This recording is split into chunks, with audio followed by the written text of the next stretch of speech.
that anchor out of the cabinet. Rick, please.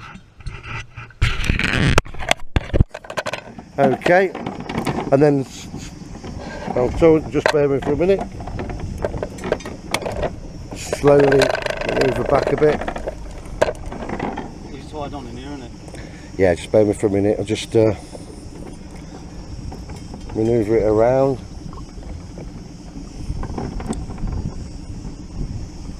Okay, chuck it overboard, buddy. Lovely. Okay, tie it to a cleat, the right hand cleat, starboard side. Figure of 8. That's it, smashing. You'll notice the boat now turning because it's the weight of the chain. Now what I'm going to do now, you can see the position, a beautiful location for a quick swim. Okay, I'm going to pass you back to Rick. He's going to watch me now. Now the anchor's now been placed in the water. It's lying on the bed. Yep. And now what I'm going to do now is slowly reverse,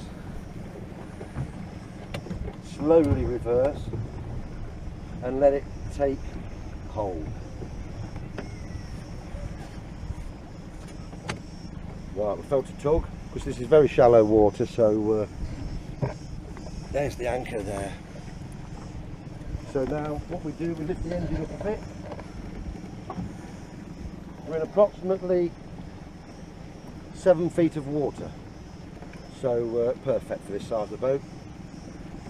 And everything, no obstructions, everything looks great. I'm just going to do one more tug on the anchor to make sure it's whole. Yeah, that's going nowhere. Just do a double check, just have a look quick on the line.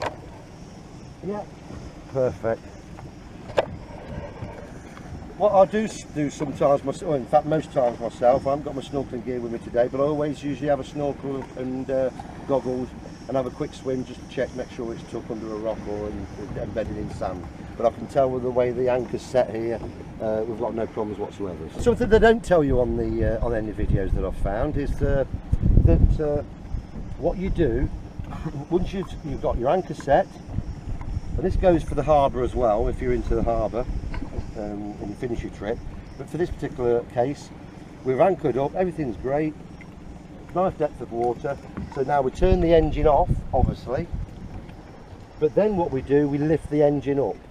The reason for that is it gives it a chance to drain out, cool off, and obviously the salt water isn't eroding the propeller. So you'll notice now that the propeller and the engine is totally out of the water. You see the water draining from the engine, and she's good to go. Time to have a swim and cool off because it's so damn hot. New boat owner Ricky is just about to enjoy some water and to relax and cool.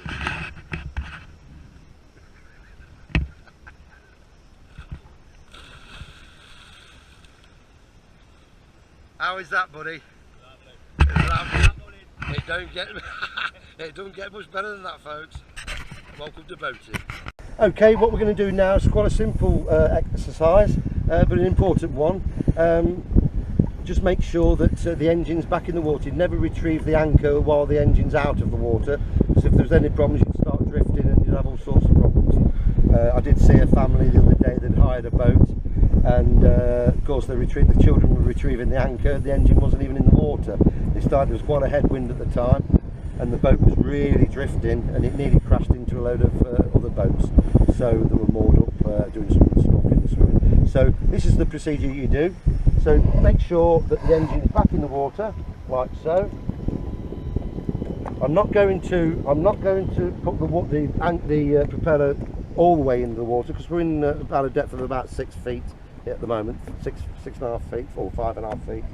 So start the engine as we did before, making sure that the water is coming out, the cooling water is coming out of the engine.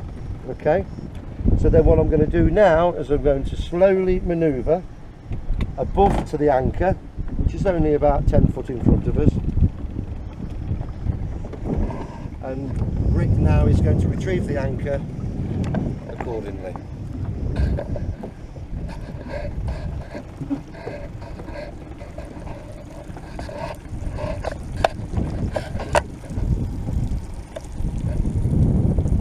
There we are.